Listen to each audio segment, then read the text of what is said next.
Please can you remind me, if you're you'll be so kind, staring out into space, asking God to hear my case, trying to think of all things past. How long will my memory last? The purple angel, purple angel, purple angel, you're next to me. Well, hi, everyone, and welcome to Alzheimer Speaks Radio. This is Lori LeBay, the founder. And Alzheimer Speaks was created because my mom was on a journey with dementia for 30 years, and it was life-changing. And being the founder of Alzheimer Speaks has just been such a blessing. I totally adore my work, and I just love being able to connect people with others that are going through this journey and or are improving services, products, and tools, and our culture as a whole, for all of us to live better alongside dementia. Today's going to be a really fun conversation with a man who has had just a very exciting and fabulous career and now is living with dementia, but he is living life to the fullest. And I can't wait to introduce you to him. But before I go there, we are always getting new listeners. So I always just like to tell people a little bit about us. Bottom line, we are an advocacy-based company providing multiple platforms to shift our dementia care from crisis to comfort. So not only do we have the radio show where we interview people around the world, from those diagnosed to their families to top researchers to musicians and authors and you name it. Everyone's voice is heard here. As long as it's in a respectful fashion, we have a great conversation. And then we do dementia chats where I facilitate a panel discussion of people with dementia, and they tell us what they'd like the world to be like. And we take different topics each time. We've got a YouTube channel with all kinds of information there. We've done a lot with kicking off both the memory cafes and dementia-friendly communities here in the U.S. And then, of course, I speak and train around the country as well. So while you're listening, if you wouldn't mind liking and sharing this episode, this again is going to be a fascinating conversation with John Gross. And I just have to also thank you for your loyalty to Alzheimer Speaks. You have raised our profile so much by working collaboratively with us, getting information out to people that so badly need us. You can always go to alzheimerspeaks.com for more information. Now, I have to give a shout out to a few people. One is an organization called Dementia Action Alliance, and they are going to do their second North American Dementia Conference, June 20th through the 22nd in Atlanta, Georgia.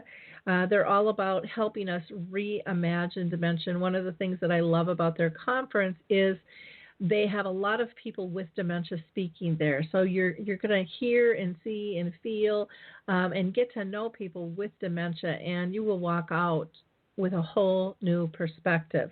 So if you're able to go, please do so. I also want to shout out to Diana Pierce. She has a program called What's Next with Diana Pierce.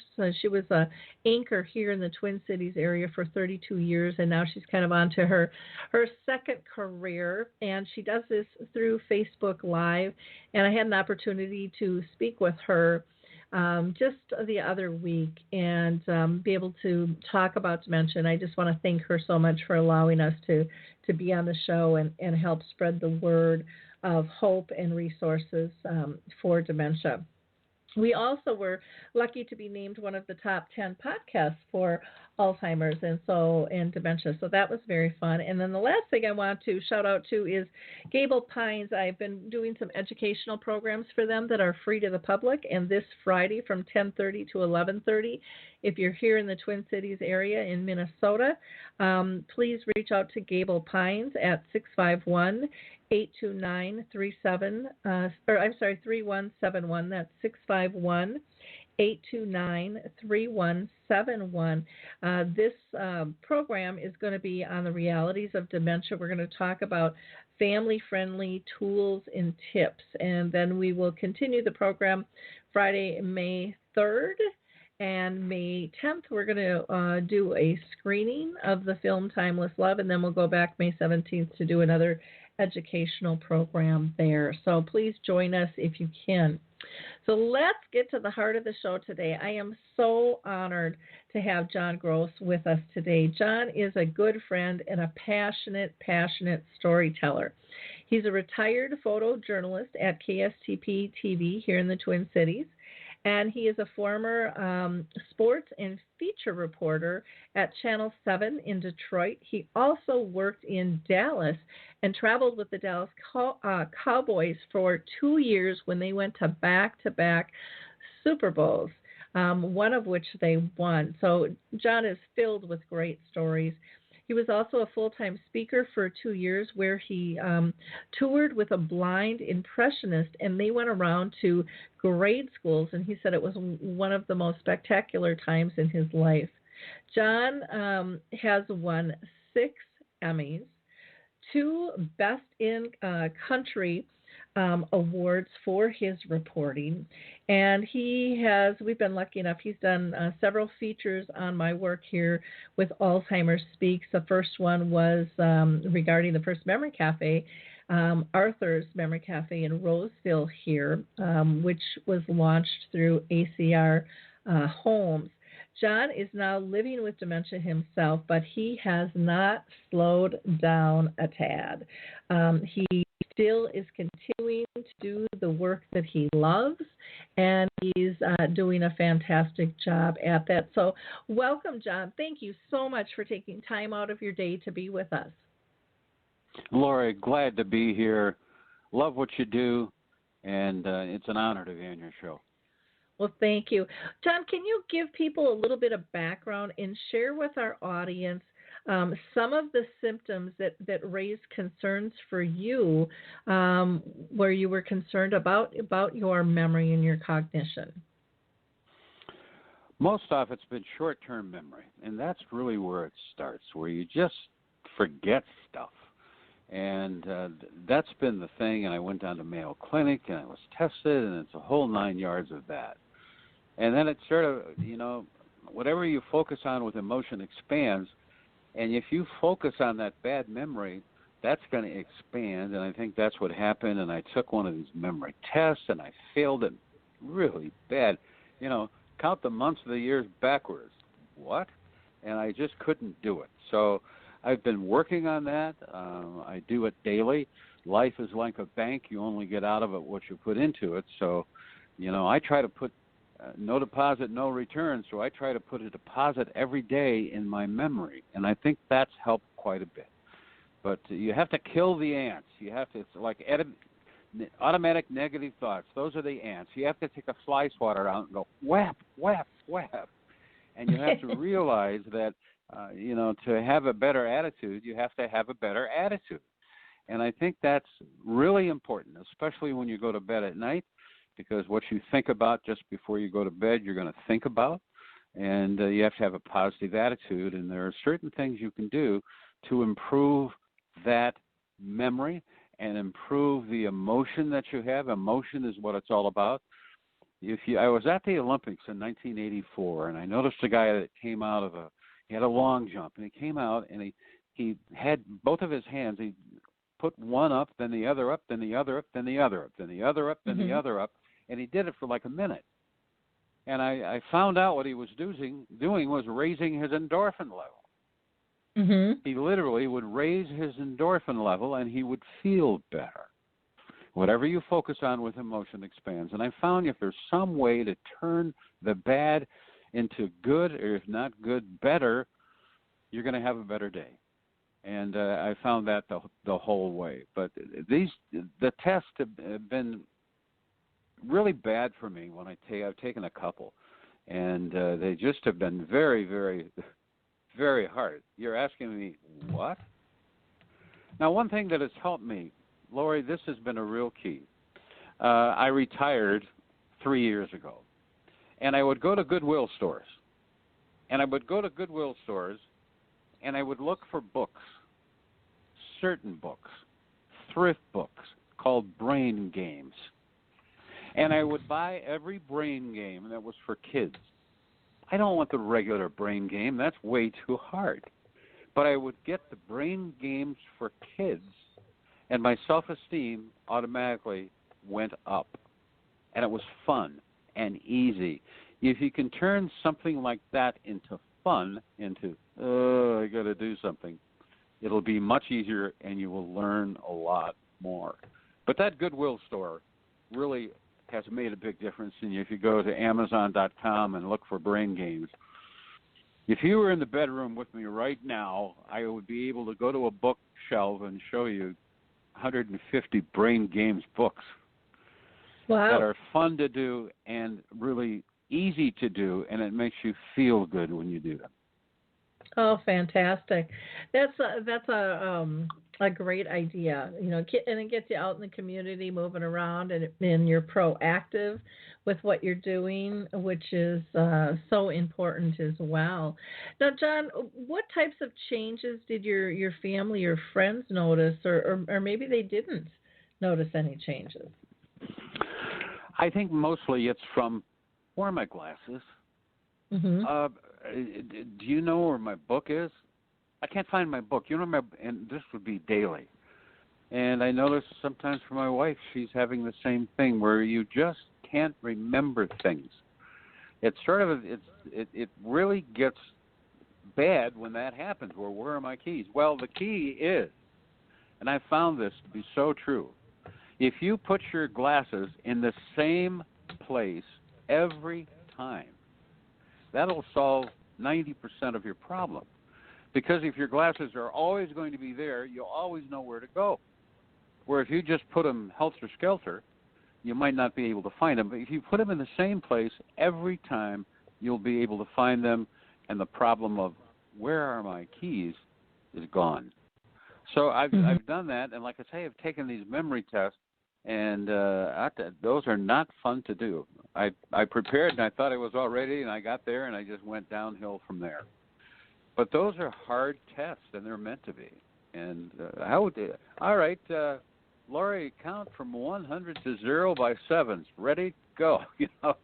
And that is something that in the future, and I will be taking another test, I will be prepared for because I know what's coming. And if you know what's coming, you can prepare for it. And if you can prepare for it, you can do better than what you did before. But I think attitude is 99% of life. I think the attitude that you take every day. And sleep is so very, very, very important. I had a CPAP test. And what you do is you go in and you're hooked up. It was crazy. I swear they had 500 things on my head and they had stuff in my chest. They had me lay down, raise your left leg, your right leg. We're going to turn the light off. And then I heard some noise, and then they came in and said, it's over. And I got up and I said, I've never felt this good in my entire life. Can I walk? And I walked down, walked back. It was amazing. If you have problems with your memory, have a CPAP test. And with that, it made all the difference. I mean, I'd never felt so good in my entire life. And what it does is it measures how many times you wake up during the night. And when I started out, I was waking up all the time. Now I'm down to like 1, 2, 3 times a night. And a good night's sleep will make all the difference to your memory. A good night's sleep will refresh your memory. And this CPAP, I cannot, express how important it is to have done. And I only had to pay, I think, $50. I'm 72 years old. And because of the age, it was very little. I only had to pay, like I say, I think $75 for the whole thing. But that makes something like that is a game changer for somebody. Somebody that has a bad memory, if you're not getting sleep, that's why you don't have a bad memory, because sleep is so valuable, so important. I don't think people have any idea how important sleep is. And when you get up, you're refreshed and ready to go. Where if you don't, you're up all night long, turning and flipping around. But I think if you haven't been there, that's a place to go, and I think that will really, really help people if they do that. Wonderful. John, what was it like when you first got the diagnosis? Were you surprised at all? Were you scared? Were you relieved? People have all different types of reactions. I was at Mayo Clinic, and, I took a test, and it's the hardest test I've ever taken, bar none. Much harder than any college test I ever took. And I think I was in there for 3.5 to 4 hours. I mean, it was miserable. I mean, it was terrible. And the questions seemed really hard, especially when it came to drawing certain squares and things like that. And it was literally a memory test. And I felt very bad after I got done with it. And I thought, man, did I ever fail that? And I'll tell you, I went within. And I was scared about it. I didn't know what it meant, the scores, and I didn't know where I would be sent or anything like that. And since then, I went to another hospital. I went to a hospital and took the test again, and it was bad again. But it's a thing that I work on daily. It's a thing that, it's not going to change for the better right away, but I work daily to make it where it's at now. So if I can continue where I'm at now, I'm fine. But do I remember things? Yes, I remember things. Do I remember to lock the door? Sometimes, but I've come up with ways to make sure that the door is locked. So what you do is you have to work more on your memory and more on your attitude, I think, than anything else. If your attitude isn't good, your memory isn't going to be good. And I think that's a real key. Yeah. Can you tell people what you do to, kind of with the door being locked? Did you come up with a routine then that you did to change that so that you weren't scared that you left the house open, or? It started this way, and it really scared me. It started this way. I would get up. I would go out the door. I'd get in the car, drive to the top of the hill, and take off. I'd get up, go to the top of the hill, and take off. Then one day I said, well, let me go and let me make sure I lock the door. And I went back. The door was wide open. I said, no. So then I made it a point that I'm going to make sure that door is locked before I leave. And I went to a doctor, and I told him that story. He said that was it. Is that you have to make sure that it's locked. You have to focus on it. You have to look at it, and you have to make sure that it's locked before you leave. And that was literally the key to it. I wasn't paying that much attention. He said you weren't paying attention. So make sure that you do that. So once I did that, that was fine, and it was better, and it's much better than it was. But it's scary. When it started out, it was scary, like drive to the top of the hill. Did I lock the door? Man, I don't know. Let me go back. And when it was wide open that day, it really, really scared me. Mm-hmm. Oh, yeah. I can imagine that. And, you refer to the testing. I was in a group where, as a care partner for my mom, where we would get testing. And I remember the first time, I just felt horrible because I thought, oh, I did horrible. And she's like, well, what do you mean? And I'm like, well, I didn't finish all the pages. I didn't know all the, all the sequencing that you did. And she just kind of smiled and laughed at me. And she's like, you did fine. And I said, well, I sure didn't feel like I did fine. And she's like, well, Lori, you have to remember, we have to do these for people that have a photographic memory, and the people are geniuses. So we always have to have more than enough material here for them to do that. And then she kind of winked at me and said, and you're neither. So, and I said, well, you could tell people that up front, because even for someone like me who, I'm not diagnosed yet, intimidating tests, intimidating. And even I the counting. found that too. Yeah. Yeah, even counting backwards from 7, I remember thinking, okay, I'll have this all set, and then the next year they said count back by 9s, and I'm like, no, no, it's supposed to be 7s because I was all ready for the 7s, and so they would change it up on you too, and stuff. But it's so many things that we don't consciously do in our day to day life, but it is testing different portions of our memory, but yeah, it is stressful. And I remember when my mom took the test, she was literally a wet noodle when she got out of there. She was so exhausted. And since I've been through that now, I know why. I didn't know, I didn't understand why prior to that. But once you go through it, you know why it's so exhausting and so frustrating to go through that process, but yet so necessary in order to get a diagnosis, which can help you, move to the next level. John, I wanted to ask you, how has the diagnosis changed your life? Or maybe it hasn't. I'm assuming it probably has, but maybe it hasn't.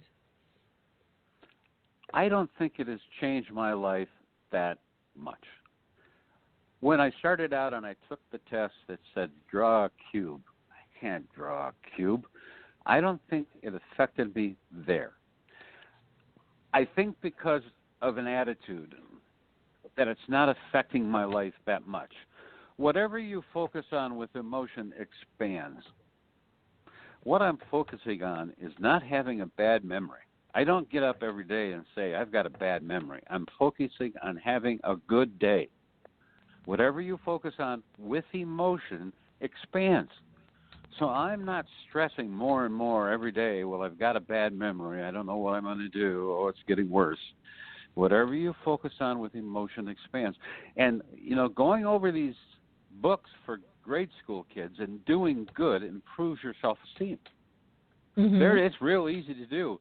And I like it when it's real easy because I can pass the test. I like that. It makes me feel better. So I really believe whatever you focus on with emotion expands, and if you focus on having a better attitude and thinking better and thinking clear, I think it literally will happen. Mm-hmm. And, that reminds me of a game you told me about, and I absolutely love it. I do it every day, and you can get the game for free as a free trial. It's called Roberto, named after the Hall of Fame baseball player Roberto Clemente. Used to play for the Pittsburgh Pirates. It's a 6-minute test you can take for free every day to improve your memory. And it's being used by people all over the world. And with a free trial, you can do it every day for nothing. Roberto, you know about that. Tell people about Roberto and what you know about it. Yeah, that is a wonderful game, and they can get the free trial. If they just go to alzheimerspeaks.com, there'll be a big tab on the right-hand side that they can just click on, and there's a referral code, or you can just go to roberto.com as well, and it's the referral code is ALZSpeaks, ALZ. I take that back. It's abbreviated, so it's ALZ, ALZ. And then for Speaks, the abbreviation is SPKS. So ALZ SPKS. And that's how you can get an extended free trial. But it's absolutely wonderful. You can also go to our YouTube channel and watch a video where we interviewed the team that put this together. And it's quite fascinating. Quite fascinating with that. So thanks for mentioning that. That's wonderful. John, can you tell me, you said, the disease itself hasn't impacted your life that much, but you have this positive attitude in terms of not looking at the negative and really, really living life to its fullest, which I think is fabulous. So why is it important to you to continue to speak and do your reporting work? What does that give back to you as a person? More than anything, it's a reason to get up. It's a reason to be happy. It's moving on from where I am. Mental training is as good for the brain as physical exercise is for the body. I'm finding things to do. I had been retired and was watching TV all day. TV's fun to watch, but I'd rather be doing something that's helping me along the way. And this is one way to be involved. And I think being involved is a key to being happy. And I think that's very important, to be involved with life. I was a reporter for 40 years. And, once I retired, it was just everything seemed to stop. But once I got back into it, and now I'm feeling so much better. And with this CPAP, I'm sleeping 8 or 9 hours a night, maybe sometimes more. And I'm feeling better now than I did when I was in the 50s, just because of that CPAP machine. I cannot explain to you how important it is to get a good night's sleep. You get up and you're refreshed and ready to go and ready to attack the world, or whatever you want to say. But I really feel that having a good night's sleep is so very, very important. And, negative emotion attacks your body, attacks your memory. So whatever you can do to get rid of that negative emotion, like losing your keys, always have your keys in the same spot. Whatever you need for the morning, have in the same spot. Make sure that you at night are laying things out so you don't lose them in the morning when you get up. And simply by doing those little simple steps can make a huge difference in how you react to the day and react to what you have and make what you have easier. And use YouTube as an example to how to get better. There are world champions in memory that are on YouTube that you will be amazed at what you can learn from them. And when they do those exercises and talk about memory and give you tips, and they're very easy tips, like Ron White and Jim Quick, and they are just terrific. And I found those to be more helpful than any book or anything like that, because they're talking right at you, and they are literally the best in the country and the best in the world. This Ron White has won 2 world championships for memory. And it's just filled with tips on how to remember things.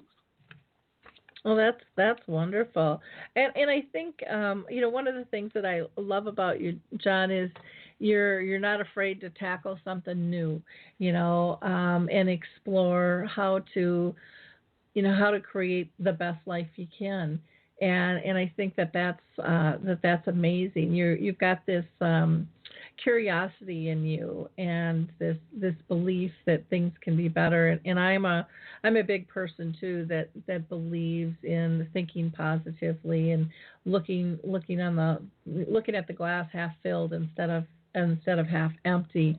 Now, you have interviewed a ton of people. Again, I know you've done, I think, 3 or 4 stories on my work alone. The last one was actually an hour-long episode in Stories from the Heart that you did, where you grabbed all different types of pieces. But tell our audience who else you have interviewed and why you chose the people that you've chosen to work with.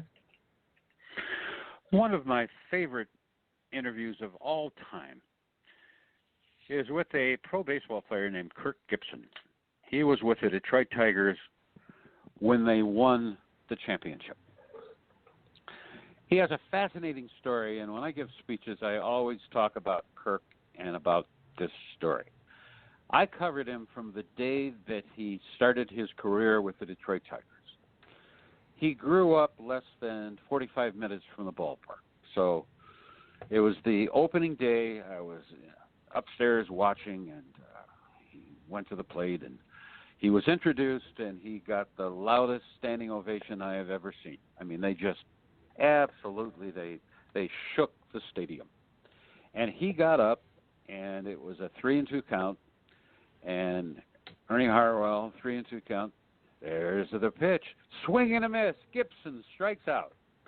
and there might have been 50 people booing. And then he got up, I think, the third or fourth inning. Same thing, 3-2 count. Ooh, swing and a miss. Kirk Gibson strikes out again.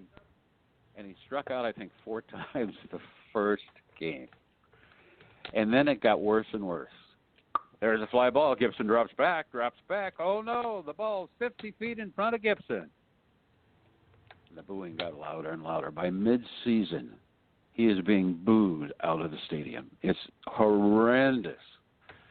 And then I remember watching Kirk, and there was one day he was just standing there, and a young boy went up and asked for an autograph. He said, "No, I don't have time."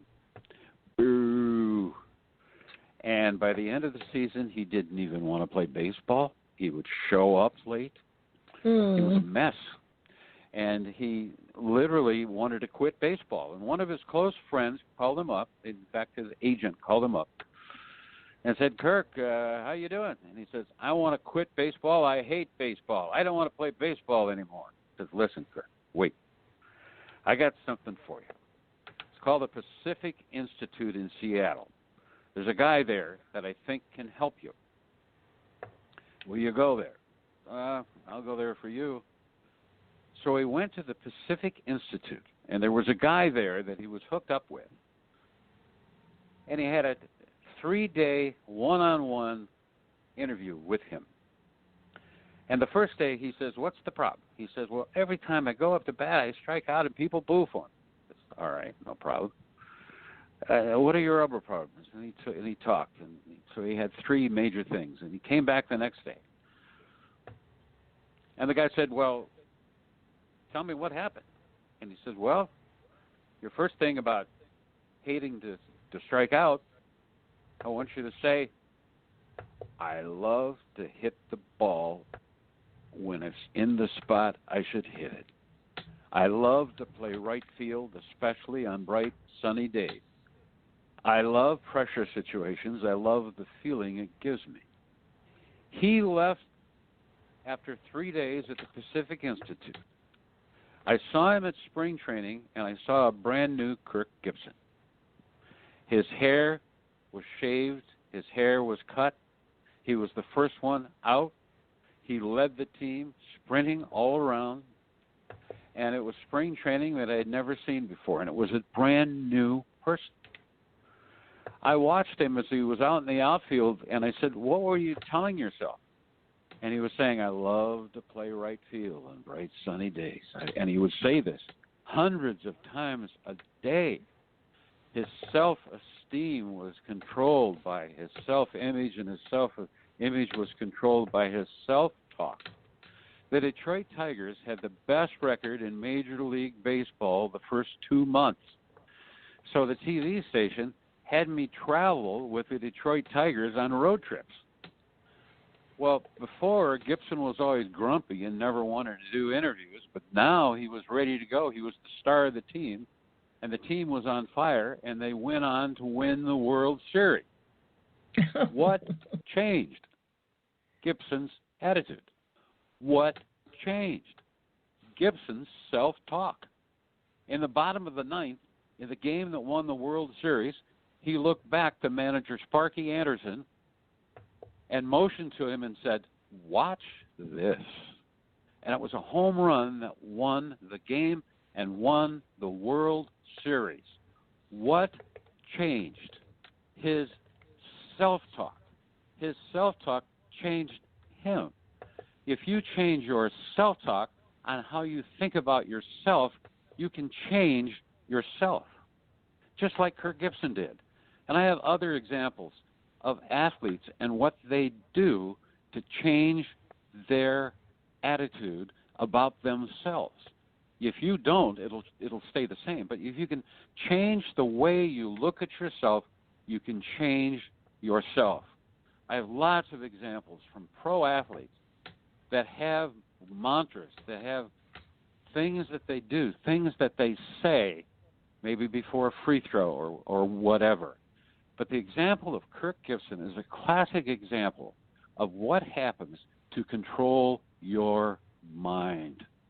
And I asked him during an interview, "What's it like now?" He says, "I love to play right field on bright sunny days." And I literally have a whole story that I did with Kirk that literally goes through exactly what I just said on what can happen if you can harness, if you can do something to control the positive thoughts in your mind. The positive thoughts will take over those negative thoughts. If you have negative thoughts and you don't control them, they control you. So you have to find a way to get rid of those automatic negative thoughts. And if you do that, you can literally, and I'm the same way. I mean, literally. I mean, with shooting for NFL films, I literally had mantras about getting ready and not letting any bad shot control. I was a ground photographer for NFL films for 25 years, and I remember one game I missed a shot. I mean, the football went up in the air, and I couldn't find it. I was doing circles, and it landed, and I got mad. Oh, darn, I missed the shot, and I got mad at myself 3 shots. And then I realized in looking back that, no, John, you can't do that. So once I missed the next shot, I'd say next shot, next play, next play, and rebooted my brain, literally rebooted my thoughts, literally kicked out the negative thought and replaced it with a positive thought. And that made all the difference. And from that point on, yeah, I might miss a shot. That's just what happens. But it wouldn't happen. When I did it before, I'd be so messed up with missing that one shot, I'd miss 3 more.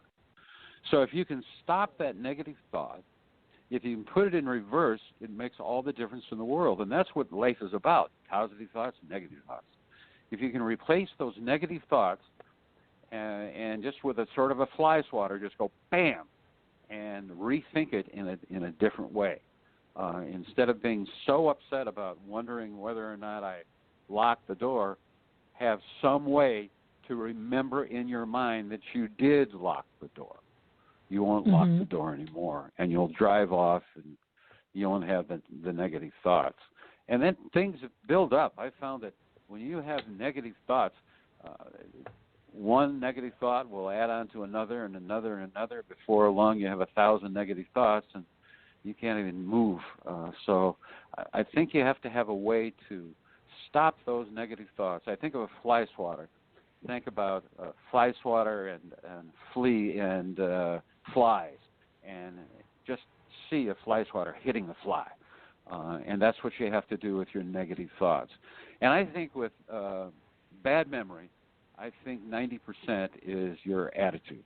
And if there's some way you can find a way to change that attitude, if you do that, it'll make all the difference. And these 2 videos I talked about, I think will really make a huge difference to people.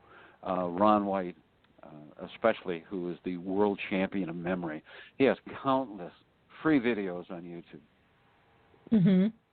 Wonderful. Well, that's I totally agree. I think kind of that mind over matter thing. You know, what you think will happen because that's what you're looking for, and that's what you're telling yourself, and yeah, that's a critical aspect. And I see that with so many who are, living with dementia, the people that are trying to, advocate and do good work and feeling purposeful in their life, even though it's not something they would choose, they've still found purpose, and it brings you to a whole nother level.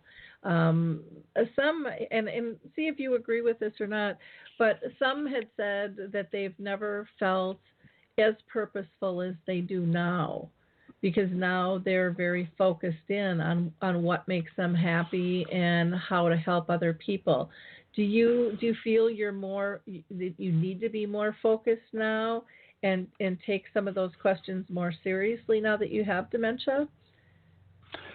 100%. I don't know about purposeful, but I'm telling you, I'm more dedicated now than I've been my entire life. I think I'm happier than I've ever been my entire life. And it just comes down to your attitude when you get up. You choose what kind of day you have. You choose your attitude.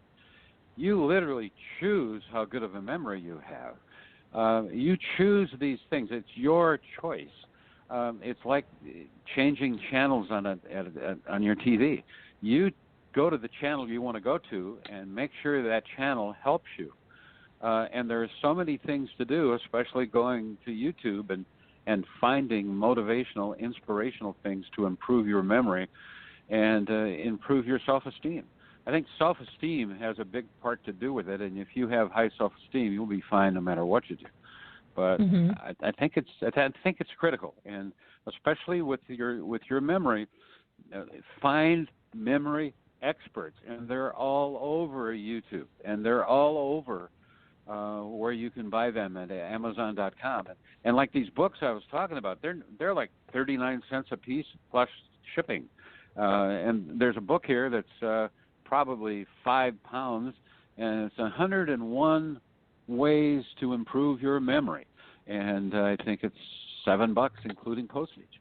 If you go online, Amazon.com, just put in memory, and you'll be able to find all kinds of things that will be selective for you and things that will help you. And like on YouTube, you're gonna find information that is good, and information that's funny, and information that will help you. And I think that the YouTube sites are things that will help the people that are listening to this right now more than you can imagine. They have helped me a lot. Yeah. Now, John, have you? A lot of people have joined some social media groups. Have you gotten involved with any of that? Well, besides your group, I don't know of any groups that you're talking about. I certainly will join them, but I don't know of what they are now. Okay. So, yeah, there's groups like on Facebook called Forget Me Nots or Memory People. You plug in the word dementia, memory, Alzheimer's, any of those different various groups will pop up. And what I love about these groups is it gives people social connection basically 24/7. So if you can't sleep during the night, which now that's not a problem for you, but if you weren't able to sleep, you could get up and you could connect with somebody who understands the journey over in the UK or over in Australia or whatever. There's always somebody to connect and respond to. And there's a group called Dementia Mentors, where people who first get diagnosed and get hooked up to somebody living with dementia kind of help guide them. Go down the rabbit hole, and that you don't have to grieve because that's a normal process. Nobody wants any type of chronic illness, but they get them connected. They fill them with hope, and they help them kind of rebalance life in different ways to adjust. Dementia Mentors also has a bunch of short videos. Even though it's for people with dementia, it has short videos that'll help care partners that are done by people living with the disease, which I think is really cool too. But fabulous. There's just some fabulous groups out there that can help so many people. Now, John, if let's say somebody is listening today that is worried about their own cognition, what would your advice be to them? My number one advice would be to be checked. To go to a doctor, be checked, to check it out. Don't be afraid. Get checked, and check out things online. Check out things on YouTube, and literally learn what's wrong, learn what you have, and how you can attack it. How you can get better, feel better, and I think that would be the main key. Mm-hmm. I think that's good advice because you can't fix or even begin to support something if you don't have a name for it, if you don't know what it is you're dealing with. And so often there are people will have memory issues that can be corrected. Not everybody is that lucky, but a lot of people, it might be dehydration where they're not drinking a lot of liquids because maybe they're having some bladder issues. And so if they don't drink liquids, then they don't have to go to the bathroom as much. But that can throw things off kilter. Electrolytes or vitamins or a mixture of medications or, like you said, lack of sleep. That's really only come out in the last year. How important sleep is. Dr. Rudy Tanzi is very renowned neurologist and researcher, and he said, I used to brag that I only got 3 to 5 hours of sleep. I multitask. I didn't need that much sleep, and he said, boy, I get 8 hours of sleep now. I've changed my schedule. This is really critical, important stuff, because when we sleep, that's when our brain rests and it rejuvenates, which is very, very important for us. John, what about a family? What would you tell them in terms of being able to support a loved one with dementia? What advice would you give them there? The advice would be to find out as much as they possibly can before they talk to the person who has dementia, so that they go in with knowledge of what it's all about. I think that's a real key. Somehow maybe get them checked. I think that would be a key. And just let them know that it's not as bad as they think it might be. Have them look up videos, have them study videos, have them go to the library and really know the background and what might happen, so that when they talk to the person that's there, that they can be, gentle and let them know that there is help, and this is the help we're going to get you. And going to a doctor, I think, could also help to get advice from them on what can be done, so that they don't think they're going to be going into a nursing home tomorrow. Give them hope, and have them do research. Have them do things online. Have them do things and learn online what they want to teach to the relatives that they have. It's very frightening. It was for me at the start, and once I learned more about it, like I say, and I said this earlier, whatever you focus on with emotion expands. So if you're thinking the negative thoughts about what I have and how bad it is, and I can't sleep, and I can't remember anything, and I don't know where my glasses are, that's going to expand. So if you can find ways to always put things in the same spot, that's so critical. If you're always saying, where are my keys? Well, they're not where you put them usually. So if you can find ways to help your loved one, I think that's a real key. Whatever comes from the heart touches the heart. People will know if you're, talking from the heart. When you talk from the heart, it touches the heart. So you have to literally sit down and talk to somebody and not, lecture them, but just sit down and hold a hand and talk to them. And Mom or Dad, I think this would help. I think it would help if you have this done. And first, before you get dramatic like that, I would literally go online and do what I've been talking about this 40 minutes now, about what you can do to check on your memory and check on your brain and check on your health.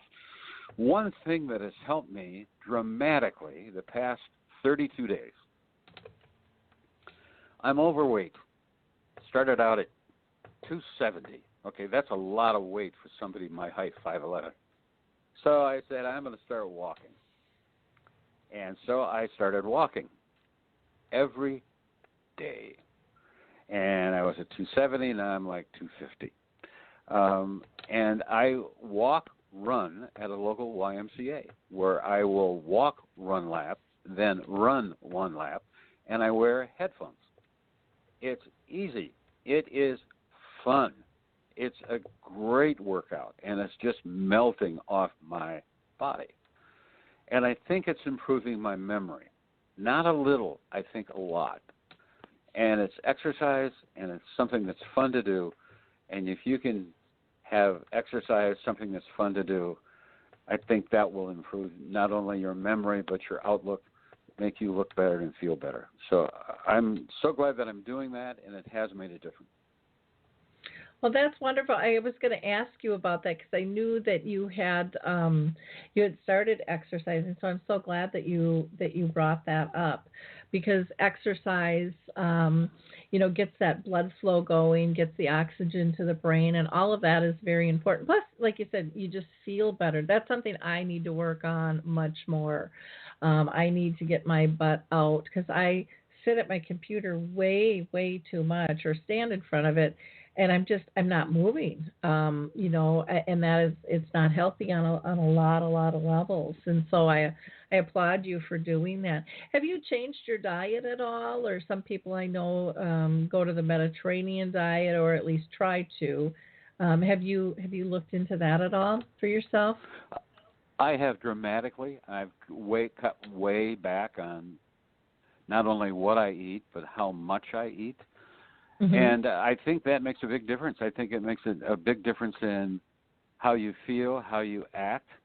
And I'm going over there today. I'm going over this afternoon. And what's neat is a track, and it's a free workout at a local YMCA. And the headphones help so much. And I think that's another thing, with headphones, your mind isn't about the walk, it's about the music. And I was a rock and roll disc jockey in Panama for Armed Forces Radio TV and at a TV station in Iowa. And but it takes your mind away. When you're out there, it takes your mind away from your problems, all your problems, because you're walking and you're listening to the music. And if you find a way to take your mind off your problems, I think you're going to come a long ways with being happier. Sometimes you're not, when you're thinking about negative things, you're not in a good mood. Where if you can start playing music and get your mind off of it, I think it makes all the difference. Yeah. Yeah, I totally, totally agree with you on that. Well, John, it has just been such a pleasure. You have such a radio and TV voice to begin with, but you are just such a great, great pleasure to talk with. I love your attitude. I love the work that you do. It was amazing to watch you when you did that hour-long feature, maneuvering things and how you worked with the cable TV in Burnsville. To put that together, and the passion that you still have, and the eye for just the right pieces and sound bites and where they belong. It was amazing to watch you work, and the skills that are still so finely tuned. Even though I know you'd mentioned at times you didn't know where something was, or you couldn't remember a process. The skill of putting a story together is like, I mean, it's just part of your cellular makeup, and you do just such a great job. So I applaud you for continuing your work, because you really are very skilled at sharing a story and getting to the heart of it. So if people want to get a hold of John, they can go to Facebook. And go to John Gross. It would be Facebook, and then John.Gross.7. So you must be the seventh John Gross out there on Facebook. Yeah. I'm sure it's a more common name. Or you can email John at jgross, and that's GROSS at 5 at AOL. And that's AT5. AT5, yep. Yeah. Oh, AT5. good. Yep. Good. Yep. Good call. So that's JGROSSAT5 at AOL.com. So no, at Gmail. I'm sorry, at gmail.com. Oh, it's Gmail. Okay, because I have. Sorry to about change that. it. Here we go. Third time. Okay. So I will change that on both the website, the blog, and the radio show, because I have AOL down there. So we will get that fixed. JGROSSAT5 at gmail.com. Mm-hmm. Okay. Wonderful. Well, good to know. I'm glad you said that. So I will definitely get that corrected. Any last comments that you want to share? We've got about 5 minutes left here. 5 minutes left. Not really, but I really enjoyed this today, and I think we got so much covered. That's the beauty of a program like this. Instead of a 5-minute program, we have a program like this, and I just think it's been a lot of fun. And more than anything, I want to point out it's better than you think it is. That if you have problems, find a way to get over the hump, get over the broad jump, get over things, and find a way to change your attitude. If you can change your attitude, you can change your life. And I would almost guarantee that 90% of your problems are involved with your attitude and how you feel about it. If you change your attitude, you can change your life. And I've seen it in so many athletes, so many pro and college, teams. And it was a pleasure talking to you today. And I'm glad that you called. If I can help in any other way, let's do it. Yeah, well, this has just been really, really fun, John, and I still want to have you out to our Roseville AD group when for a program. I think that would be wonderful to have you be part of that as one of our speakers, because you just talk so eloquently and passionate, and you're confident in terms of what it is you're saying, and that's just important to hear in somebody's voice. It's just nice to see that, and you allow us to feel that too. And so again, thank you again for all that you do. So please feel free to share this episode far and wide. I think John has a great story to tell, and is inspiring to so many that might be teetering a little bit with depression, or feeling that they're not as much. As you can hear in John's voice, he is all of that and more. Dementia has not taken away his life. It's just drawn him down another path, and he is still living it fully, as you can as well. So in wrapping up here, I am just going to give a shout out to the A-List. If you are looking to connect with researchers and have a voice in that fashion, the A-List, which is through usagainst-alzheimers.org, really does some short surveys that you can do online, and they always get back to us with what the outcomes are, which I love. Maria Shriver has her Women's Alzheimer's movement, because more women than men tend to get it, and so she's really pushing for research in that avenue. And don't forget about the memory cafes. If you're looking for one in your area, you can just go to memorycafedirectory.com. That's memorycafedirectory.com. Or maybe you have a memory cafe and you want to be listed. You can be listed there free. So just reach out to Dave, again, by going to memorycafedirectory.com. And then we are still looking for more restaurants to get involved with the Purple Angel or the Purple Table program.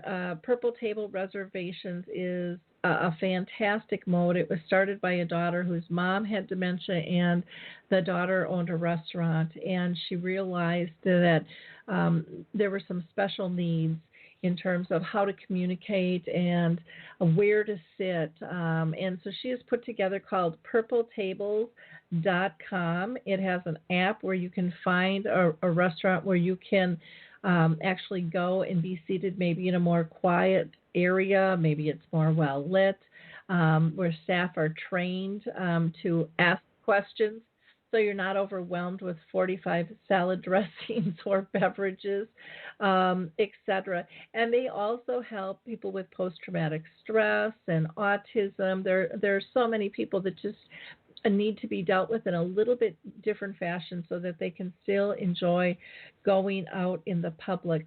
You can also check the Care to Plan Dementia Resource Directory.